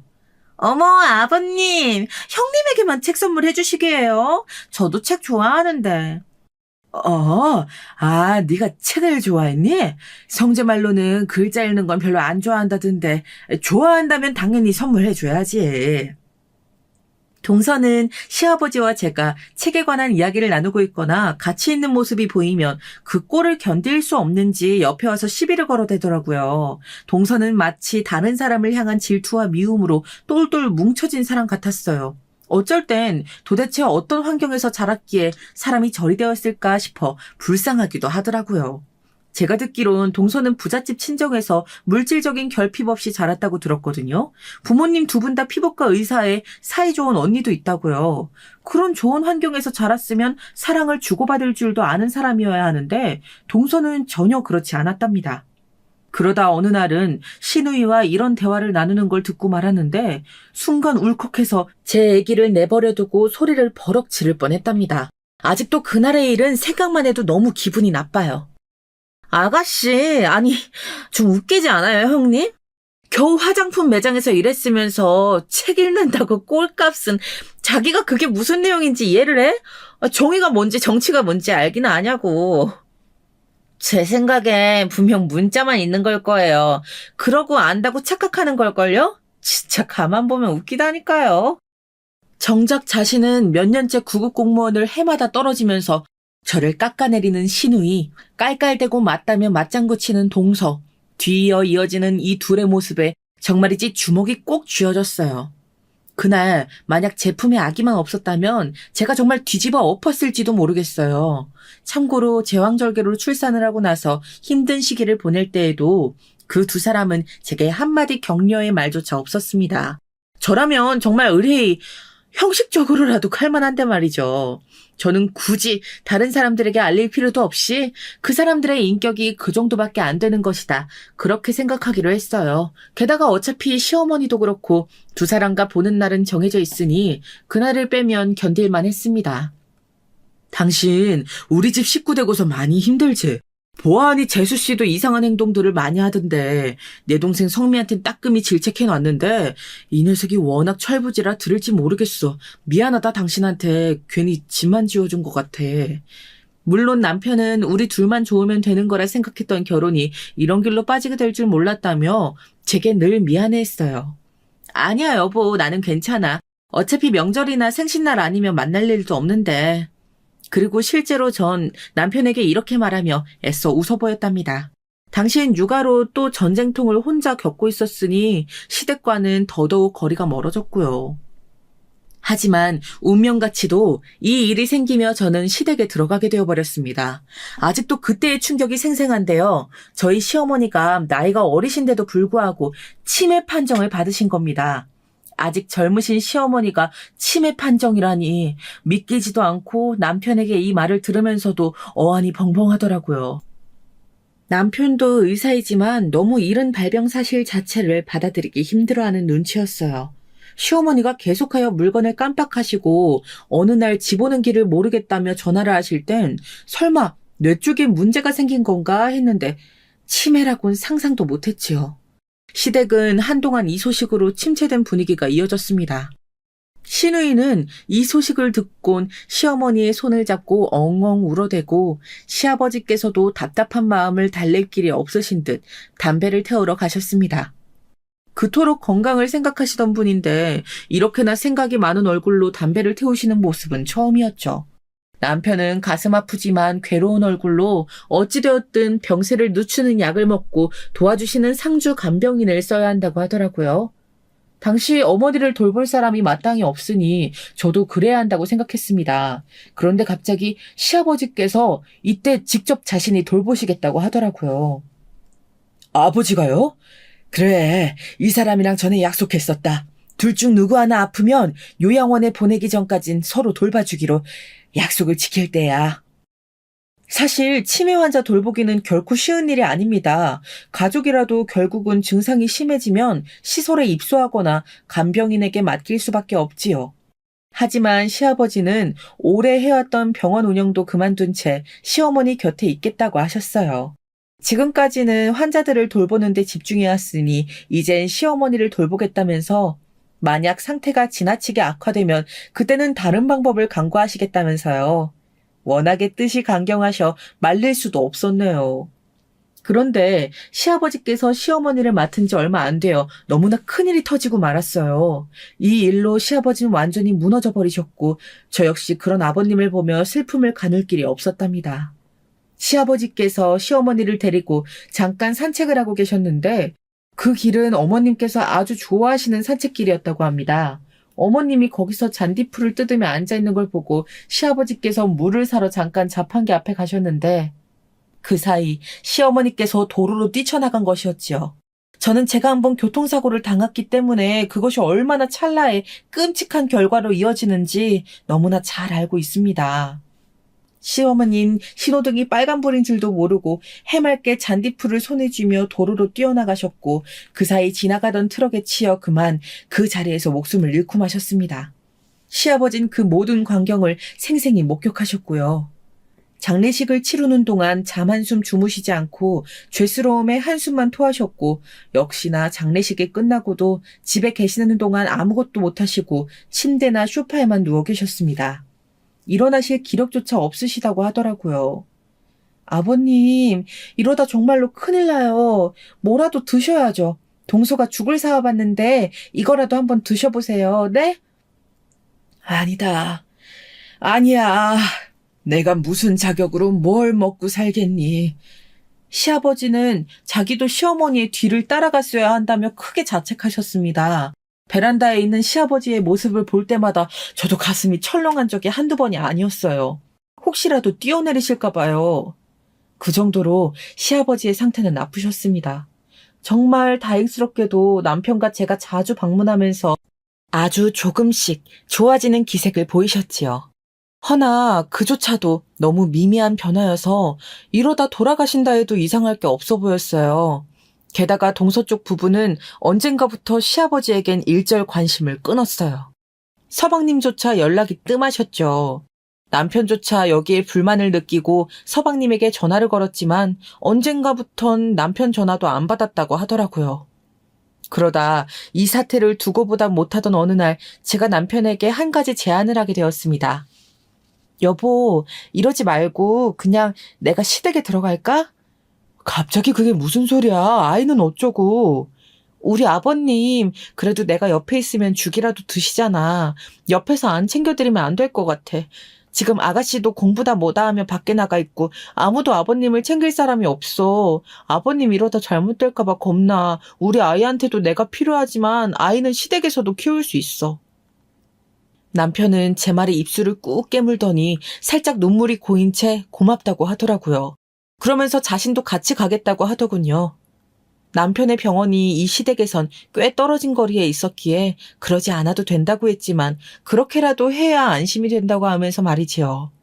그렇게 저희 부부는 시댁에 들어가 살게 된 것이었어요. 하지만 이것이 새로운 갈등의 시작점이 될 줄은 전 진정 몰랐습니다. 오직 시아버지를 보고한 결정이었는데 그 후론 제가 예상하지 못한 일들로 꽉 차 있었어요. 일단 시누이가 갈등거리였습니다. 시누이는 공무원 준비한다는 명목으로 원래는 혼자 카페에 나가 공부를 하더니 집에 들어와 공부를 하기 시작했어요. 하필 저희 부부가 시댁에 들어간 시점이었죠. 시누이는 저희 부부가 온 첫날부터 마치 자신의 방을 빼앗긴 아이처럼 기분이 나쁜 눈치더라고요. 아, 나 공부해야 하는데. 너 공부하는 거 방해 안 해. 그리고 네 새언니가 와서 아버지 돌봐드리는 건데 뭐가 불만이야. 남편이 따끔하게 말하자 입을 다물었지만 소리 없는 불평불만은 계속되었습니다. 일부러 방문을 쾅 3개 닫는다거나 밤중에 시끄럽게 음악을 튼다거나 하는 식으로요. 그 어리광에 저도 슬슬 한계점에 다다르고 있었습니다. 그러던 어느 날 저도 폭발을 하게 될 일이 벌어지고 말았는데요. 시누이가 갑자기 제 방에서 공부를 하다 저녁 준비를 하는 부엌으로 와선 우리 아이를 향해 역정을 내더라고요. 새언니, 나 공부하는 거 안 보여요? 아, 정말 왜 이렇게 시끄럽게 굴어요? 애 좀 조용히 시켜요. 아가씨, 아기 우는 건 어쩔 수 없었어요. 정 시끄러우면 카페라도 나가서 공부하시든가요. 요 앞에 스터디 카페도 있던데 왜 거긴 안 나가시는 건데요? 나 그런 데선 공부 안 된단 말이에요. 아, 그래서 집에 들어왔더니 오빠랑 언니랑 다 있고 아빠까지. 아, 짜증나. 시험 못 붙으면 다 언니 책임일 줄 알아요. 진짜 재수가 없으니까 웬 저런 여자가 들어와서. 시누이의 마지막 말이 기어이 열을 오르게 만들었지만요. 저는 그대로 시누이를 따라가 다시 한번 말해보라며 성을 냈고 평소 화라고 낼 줄 모르던 제가 몰아붙이자 시누이는 당황했는지 얼굴이 새하얘지더라고요. 아가씨! 잘 들어요. 나 아가씨 시녀 아니에요. 이 집 종으로 들어온 거 아니고요. 시아버지 간병하러 들어온 거지. 그러니 나한테 이래라 저래라 명령하지 말고 함부로 막말하지 마세요. 알아듣겠어요? 한 번만 더 그러면 나도 가만히 있지 않을게요. 그날 저는 시누이의 입을 단단히 틀어막기 위해 나름 꾹 참아왔던 속을 터뜨려버렸습니다. 저녁 식사 때 보니 시누이는 기가 한껏 죽은 듯한 얼굴이더라고요. 남편이 무슨 일이 있는지 물을 정도로요. 저는 남편에게 더 이상은 시누이와 부딪히지 않기 위해 스터디 카페를 끊어달라고 말했어요. 하지만 여기서 끝나지 않더라고요. 산을 하나 넘으면 다른 산이 기다리고 있듯 이번엔 동서가 저를 못 잡아먹어 안달인 얼굴로 기다리고 있더군요. 그날 저녁 바로 전화가 걸려온 거예요. 네, 형님, 전데요. 아무리 그래도 우리 아가씨한테 너무한 거 아니에요? 아니, 가족끼리 화합은 하지 못할 망정 시댁에까지 들어가 살며 그렇게 맨날 싸움 만들면 되겠어요? 쌈딱도 아니고? 아무리 배운 게 없어도 그렇지. 쌈딱이라는 말에 저는 눈앞이 한 번 다시 흩어졌다 돌아왔는데요. 시누이나 동서나 늘 저만 보면 먼저 시비를 걸지 못해 안달린 사람들이었어요. 그런 사람들이 되려 그렇게 말하니 어처구니가 없더라고요. 그런데 그것보다 화가 났던 건 따로 있었답니다. 동서, 시아버지는 한번 들여다볼 생각은 안 하면서 정작 아가씨 걱정이 된다며 번개같이 전화를 거는 거야? 대단하네 정말. 이러고도 동서가 며느리라고 할 수 있어? 아버님이 동서를 얼마나 예뻐하셨는데 앞으로 이런 사사로운 일로 연락하지 마. 어머 형님, 뭐라는 거예요? 기가 막혀. 형님이야말로 착한 며느리 노릇하고 싶어서 환장했나 본데 그거 계속하세요. 제가 그 놀이 계속하게 해드릴게요. 천박하면 그거라도 잘해야 예쁨 받지 않겠어요? 전 여기서 이때 동서가 내던진 천박하다는 말이 무슨 말인지 몰랐습니다. 그런데 나중에서야 알게 되었어요. 이게 어떤 의미인지를 말이죠. 당시 남편이 옆에서 저와 동서가 하는 통화 내용을 듣고 있었는데 남편도 화를 참지 못하고 도대체 정신이 제대로 박힌 여자냐며 난생 처음 동서욕을 하더라고요. 하지만 신우이나 동서나 어차피 애초에 상식 이하의 사람들이었으니 더 이상 신경 쓰지 않고 시아버지를 돌보는 것에만 집중하기로 마음먹었습니다. 왜냐하면 그때 시아버진 심한 우울증으로 살도 많이 빠지신 상태였고 그 좋아하시던 책도 이미 멀리하신 지 오래였어요. 제가 아버님께서 기다리시던 신간이 나와 갖다 드려도 그저 고개를 저으시더라고요. 그런데 어느 날 딸아이의 그림 일기를 보다 이런 생각이 들더라고요. 나름의 기발한 묘안이었는데요. 남편을 통해 아버님의 어렸을 적 꿈이 작가라는 말을 들은 적이 있었어요. 그림이나 글을 통해 사람들은 자신의 감정을 표현하곤 하잖아요. 만약 아버님 역시 현재의 아픈 마음을 글로 풀어내면 치유에 도움이 될 것 같다는 생각이 들었지 뭐예요. 그래서 전 그날부터 아버님 앞에 노트북을 갖다 드리고 일기든 무엇이든 좋으니 글을 써보라 권했답니다. 처음에 역시나 아버님은 고개를 절레절레 저으셨지만 며칠 지나고 가끔씩 청소할 때마다 아버님 노트북을 확인해 보면 파일이 하나 두 개씩 늘어나 있더라고요. 저희가 잠든 밤 홀로 노트북 앞에 앉아 글을 쓰신 모양이었어요. 그런 아버님의 모습을 떠올리니 마음이 짠하면서도 차도가 있을 거란 생각에 희망이 샘솟았습니다. 그리고 역시나 기대대로 아버님은 글을 쓰면서 조금씩 활기를 찾기 시작하셨어요. 읽지 않았던 책도 찾으시고 전번에 제가 사드린 신간이 어디에 있냐 묻기도 하시고요. 아버님 여기요. 저도 잠깐 읽어봤는데 전편이랑 이어지지만 내용이 더 보충되어 있더라고요. 꼭 읽어보세요. 그래, 고맙다 아가. 아버님은 안경을 축혀 올리시며 제가 선물해드린 신간을 읽으셨고 그렇게 차차 회복을 해나가셨습니다. 신우이와 동서의 행태는 여전히 똑같았어요. 신우이는 스터디 카페에 나간다는 명목으로 일찍 나가 밤 늦게서야 술에 떡이 되어 들어왔고 동서는 단 한 번도 시댁에 들리지 않았어요. 우울증 걸린 사람의 모습이 보기 싫었던 건지 그게 전염이라도 될까 무서웠던 건진 모르겠어요. 그런데 여기서 새로운 사건이 생겼으니 서방님이 진급을 하시게 된 겁니다. 서방님은 당시 대기업을 다니고 있었는데 나이치고 이른 진급이었어요. 동서는 갑자기 진급 파티를 하고 싶다며 자기 집으로 모이라고 하더라고요. 남편은 서방님에게 불만은 있었다만 그래도 동생이 잘 되었으니 축하하는 마음으로 좋은 와인을 한 병 사들고 가자고 했고 저 역시 내키지 않았지만 따라갈 수밖에 없었습니다. 가면서도 골이 딩딩 울리더라고요. 가면 또 어떤 대난장 파티가 기다리고 있을지 두 사람이 저를 얼마나 껌처럼 씹어댈지 눈에 그려졌거든요. 동서가 사는 고급 아파트에 들어가자 신우이는 미리 동서와 함께 음식을 주워 먹으며 저를 기다리고 있었어요. 어머, 아주버님 오셨네요. 헉, 세상에 이 비싼 와인을, 어머, 나 이 와인 너무 먹고 싶었는데 역시 우리 아주버님 센스 있으시다니까. 감사해요 아주버님, 잘 마실게요. 사실상 와인은 제가 직접 골라 동서의 취향에 맞춰 산 것이지만 동서는 내내 제 남편에게서 눈을 떼지 않았습니다. 저는 아기를 시터에게 맡기고 간 날이라 그날만큼은 홀가분하게 있다 올 수 있었지만 신우이와 동서가 한자리에 있다는 사실만으로 불편해 얼른 자리를 떠나고 싶었어요. 그래서 음식을 먹는 둥 마는 둥 내내 그러고 있다 10시쯤 되자 가자고 남편을 톡톡 재촉했죠. 형님! 잠시만요. 근데 갑자기 동서가 저를 붙잡으며 말할 게 있다고 자기 방으로 끄는 겁니다. 동서 무슨 일이야? 뭐 할 말 있어? 형님, 저 축하해 주세요. 저 임신했어요. 동서는 뜬금없이 임신 사실을 밝히며 축하해 달라고 하더군요. 만약 거기까지였다면 진심으로 축하해 줄 수 있었을 거예요. 동선의 부부는 오랫동안 아이를 원해왔고 들어서지 않아 힘들어했으니까요. 그런데 뒤이어 이어진 동서의 막말이 저도 예상치 못한 상황으로 끌고 가게 된 것이죠. 형님과 달리 천박한 혼전 임신이 아니라 얼마나 다행인지 아시죠? 계획 임신이 이래서 좋다니까요. 저희는 다 조건이 갖춰진 상태에서 임신을 하니까 아이 계획이 척척 세워지더라고요. 참고로 우리 아이는 영어 유치원 보내려고요. 뭐라고? 왜요?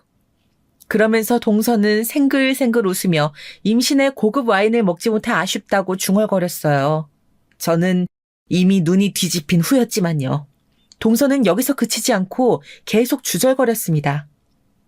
형님, 표정이 왜 그러세요? 축하해주진 못할 망정. 천박한 혼전 임신이라니? 지금 그 말 진심이야?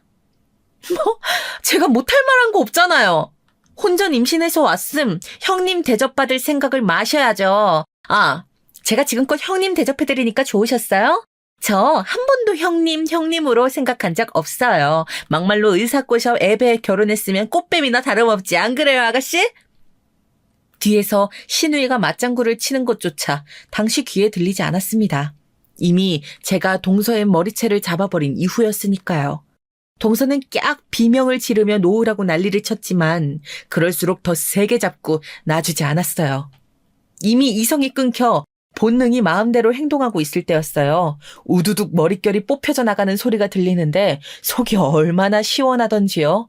남편과 서방님이 밖에서 그 소리를 듣고 달려와 겨우 저를 동서에게서 떼어놓았지만 저는 계속 씩씩거리며 다시 말해보라고 외치고 있었습니다. 진정되어 현관에서 신발을 구겨 신을 쯤에야 거실 쪽을 돌아봤는데 신우이가 두려움에 찬 눈으로 저를 보고 있더군요. 저는 그날 남편이 운전하는 차를 타고 가면서 제가 너무 심했다는 말을 중얼거렸습니다. 아무리 그래도 동서는 임산부였는데 말이죠. 동서가 나보고 천박하단 말이 너무 견디기가 힘들어서 그랬어. 나한테 하는 욕이야 그렇다 치지만 우리 아이까지 두고 하는 욕은 너무 듣기가 괴로웠어. 원래 몰상식한 여자야 무시해. 그리고 잘못한 거 없어. 하지만 남편은 울먹이는 제 말에 오히려 쓰다듬어주며 잘했다고 위로해주더라고요. 순간 남편 한 번 잘 얻었단 생각에 잠시나마 든든한 마음이 들었습니다. 하지만 동서의 머리채를 뜯은 사건의 파장은 여기서 끝나지 않았습니다. 예상했던 바였지만 이 일로 형제간의 의까지 상해버린 거죠. 서방님은 아무리 그래도 어떻게 임신한 와이프의 머리채를 잡을 수 있냐며 화를 냈고 저희 남편은 원인 제공을 한 사람이 잘못됐다며 맞서는데 그러다 서로 완전히 등을 돌리게 되어버렸습니다. 시아버지까지 이를 알게 되었을 땐 제가 정말 괜히 집안에 분란을 일으킨 것 같아 죄스럽더라고요. 아가야, 너랑 둘째 아가 사이에 무슨 일이 있었는지 다 들었단다. 네, 아버님. 실은 나도 화가 많이 났단다.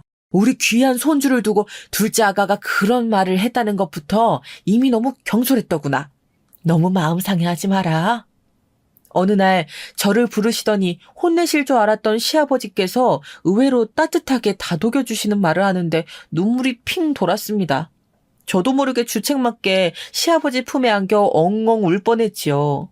시아버진 앞으로 동서와는 더 보지 않아도 된다고 했고 명절에도 따로따로 오라며 배려해 주셨어요. 그리고 나중에 듣기론 동서 부부를 불러 크게 한번 혼을 내셨다고도 들었죠. 전 그렇게 동서 부부와 꽤 오랜 시간 안 보고 지냈습니다. 아이들은 무럭무럭 크고 있었죠. 우리 첫째 아이가 벌써 8살이 되었고 계획에 없던 둘째가 생겨 다시 육아에 치여 살고 있을 때였어요. 우리 첫째 딸아이는 유독 책 읽는 걸 좋아했는데 이 부분이 시아버지를 닮은 것 같았어요. 아버님, 벌써 2시간째인데 괜찮으세요? 제가 데리고 있을게요. 아니야, 내가 우리 진이 데리고 이렇게 놀아주는 게 유일한 낙이다. 나도 어렸을 때 우리 진이처럼 책 읽는 걸 좋아했는데 진이가 날 닮았나 보다. 시간이 지나며 시아버지는 이제 완전히 정신적으로 호전되셔서 얼굴에 늘 잔잔한 미소를 띠고 계셨는데요. 호전되신 이후론 우리 아이와 놀아주는 걸 굉장히 좋아하셨어요. 아이를 무릎에 앉혀두고 책도 많이 읽혀주셨고요. 아이 역시 할아버지와 책 읽는 시간을 소중하게 생각하고 행복해했지요. 그런데 어느 날 아버님께서 어딘지 안색이 좋지 않더라고요. 사실은 요 전날 둘째 내가 다녀갔는데 이러면 안 되는 거 알지만 돈을 또 내어주고 말았구나. 네? 아버님, 그러면 안 돼요. 그날은 아버님 생신날이었기에 제가 직접 차린 생일상으로 밥을 먹고 있었는데요. 남편과 저는 밥을 먹다 아버님의 말에 그만 깜짝 놀라 수저까지 놓치고 말았습니다. 아버님은 저희의 반응에 더 미안한 표정을 지으셨어요. 사실 서방님은 대기업을 다니다 나와 사업을 시작하셨는데 이미 몇 번을 말아먹었기 때문에 아버님께서도 사실상 더 이상은 자금 지원이 어렵다고 선을 그으신 상태였습니다. 그런데 한 달 전 동서가 우는 얼굴로 손주를 생각해서라도 도와달라 했다더라고요. 손주란 말에 마음이 약해지신 아버님은 어쩔 수 없이 돈을 내어주셨고요. 내가 마음이 너무 약한 게지. 근데 둘째가 그걸 너무 잘 이용하는구나. 미안하다 내가. 어리석은 행동을 한 것 같구나. 니들 볼 면목이 없다. 아버님은 본인의 생일상 앞에서 한숨을 푹 쉬셨고 마음이 안 좋았습니다. 사실 서방님은 남편에게도 돈을 빌리러 온 적이 있었어요. 지난 일은 다 잊자며 전화가 와선 무턱대고 거액을 요구했다고 하더라고요. 제가 걸려 처음엔 망설였지만 남편 역시 동생인지라 외면하지 못하고 한 번은 거금을 내어주었고요. 이번에도 사업이 안 되면 단칼에 거절해야 하는데 아버님 또한 그런 면에서 마음이 심란하신 것 같았습니다. 참, 그런데 사람 일이란 건 모르는 거죠. 불행 중 다행일까요? 반년 후 서방님이 좋은 소식을 전해왔어요. 좋은 투자처에 투자한 돈이 거금이 되어 왔다면서 말이죠. 그래, 잘 됐구나. 아버님은 이 말 한마디만 하시곤 더 얹지 않으셨어요. 저희 부부도 더 이상 손 벌리지 않아 그것만으로도 안심했고요. 그리고 그때부터 동서의 SNS 계정에는 온갖 호화로운 사진들이 올라오기 시작했습니다. 시누이와 백화점 명품관 앞에서 V자를 하고 있는 사진, 서방님과 함께 떠난 요트 여행 사진 등등 알고 싶지 않은 소식들이 하루에 10개 이상씩 올라오더라고요. 마치 관심받지 못해 안달난 사람처럼 글을 올려대는데 보는 이가 괴롭더라고요.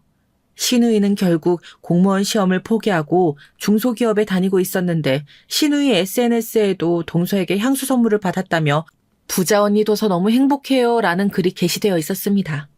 유유상종이란 말이 두 사람에겐 아주 딱이었고 나중에 말씀드릴 이야기지만 당시 시누이와 동서의 추악한 비밀까지 알고 있는 상황이었기에 만나고 싶지 않은 사람들이었습니다. 그러던 어느 날 그토록 만나고 싶지 않던 동서와 다시 만나게 될 일이 생겼는데요. 전혀 교류 없이 지내던 와중 갑자기 연락이 와서는 저와 만나고 싶다고 하더라고요. 아이들도 컸으니 지난 일은 다 풀고 이젠 가족처럼 지내자면서 말이에요. 사실 갑작스럽기도 하고 지난 일이라고 해도 감정이 좋지 않아 망설이고 있는데 동서는 자기가 선물까지 준비했다며 집 앞으로 오겠다고 하더군요. 집 앞으로까지? 네, 형님, 제가 가야죠. 결국 집 앞까지 오겠단 말에 거절하지 못하고 오랜만이니 얼굴이나 보자 하고 나가게 되었어요. 원래는 저 혼자 나가려 했는데 주말이라 남편은 친구들 만나러 나갔고 첫째와 둘째 아이를 딱히 맡겨둘 곳이 없어 같이 데리고 가게 됐어요. 아이들은 동서의 얼굴을 너무 오랜만에 보는지라 무척 기대하는 눈치였습니다. 만나자마자 첫째 딸은 동서에게 이런저런 질문을 하며 친근하게 굴더라고요. 동서, 갑자기 왜 보자고 한 거야? 몇 년간 아무 소식도 없다. 왜 이기냐? 예전에 아주버님께서도 돈도 빌려주시고 감사해서요. 딱히 형님께 답례 인사 못 드린 게 마음에 걸리더라고요. 속으로 동서의 말을 듣고 조금 놀라긴 했습니다. 돈 빌린 것에 대해선 입을 싹 씻을 줄 알았는데 자기가 먼저 꺼낼 줄은 몰랐으니까요. 동서는 형님 생각이나 사왔다며 백화점 화장품 선물 세트에 아이들 선물까지 건네었습니다. 그리고 제 손을 잡으며 이젠 다시 가족끼리 명절에 모이자 말을 하더군요. 몇 년간 저희 친정에서도 차마 손 못 벌리고 경제적으로 힘든 시기를 보내었는데 형님 생각이 유독 나더라고요. 그런 사이에서도 돈을 빌려주셨으니 정말 감사하단 말씀 드리고 싶었어요. 동서는 유독 이날 제게 고맙단 말을 반복하며 저 덕분에 요즘 형편이 나아졌다는 이야기를 종알거렸습니다.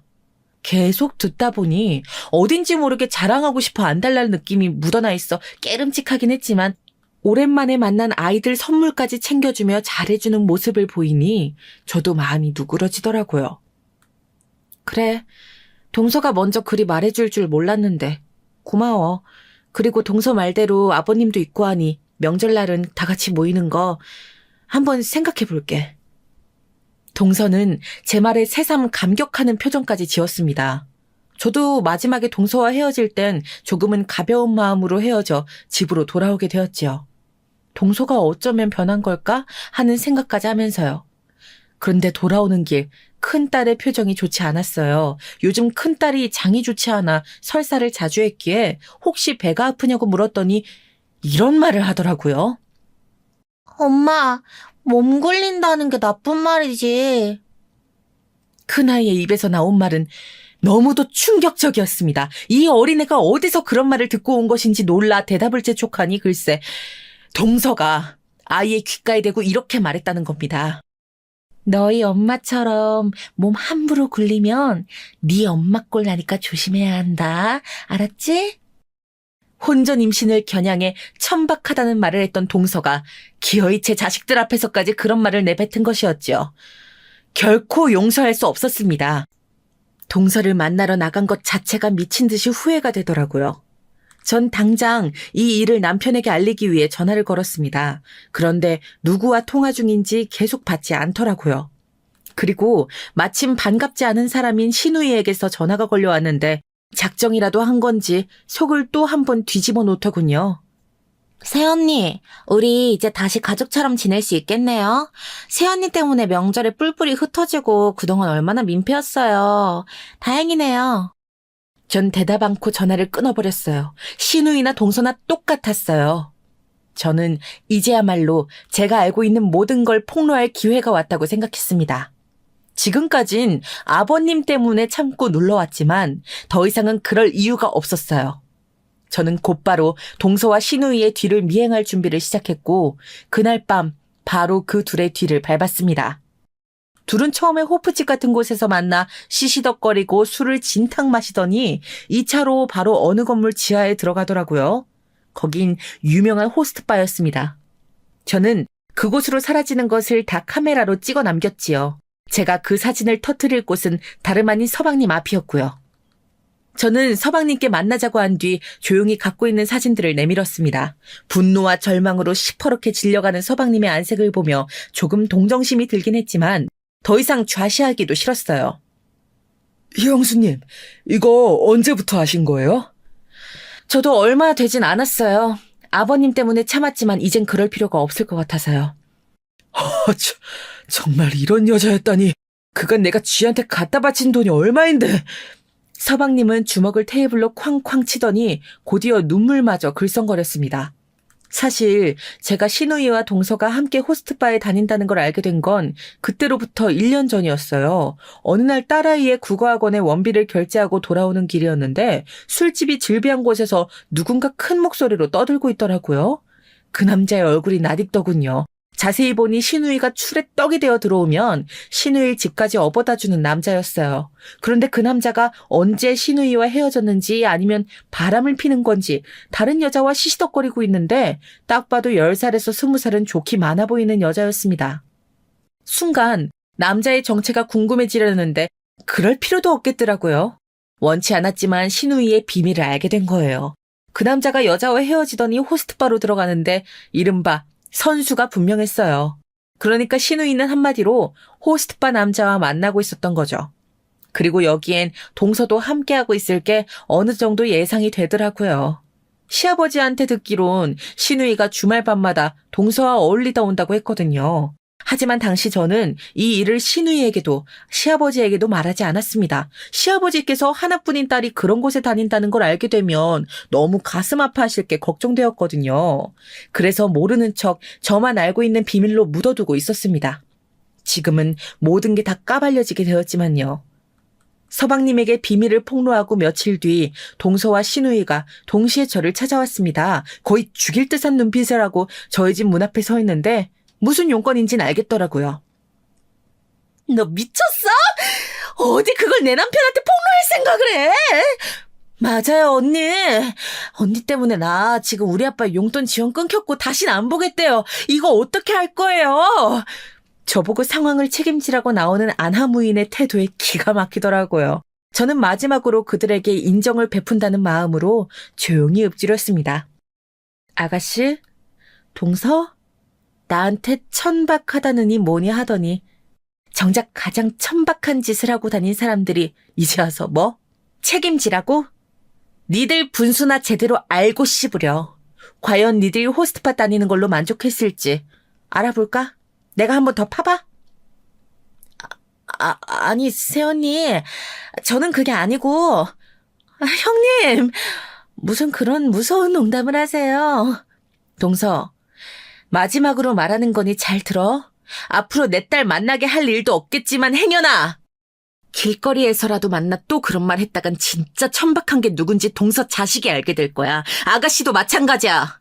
둘 다 험한 꼴 보기 싫으면 썩 꺼져. 존칭을 써주고 싶지도 않았기에 반말로 경고를 날려주었더니 그들은 정말 캥기는 구석이 있는 얼굴로 아무 말도 못하더라고요. 그래서 저는 조용히 웃으며 문을 쾅 닫아주었습니다. 요즘 저는 동네에 조그마한 책방을 운영하며 살고 있어요. 시아버지와 남편이 간간히 와 도와주고 있고요. 책에는 여러 사람들의 사연, 이야기들이 담겨 있는 만큼 돌아보면 제 인생에도 참 많은 사연이 있었더라고요. 이 글을 쓰며 정리할 수 있어 저는 좋은 시간이 되었던 것 같아요. 여러분들은 어떠셨나요? 이야기 들으며 부디 지루하지 않으셨길, 제 이야기를 통해 좋은 교훈을 얻어가셨다면 좋겠네요. 그럼 여러분들 모두 행복한 하루 되시길 바라며 글을 마무리하겠습니다. 들어주셔서 감사합니다.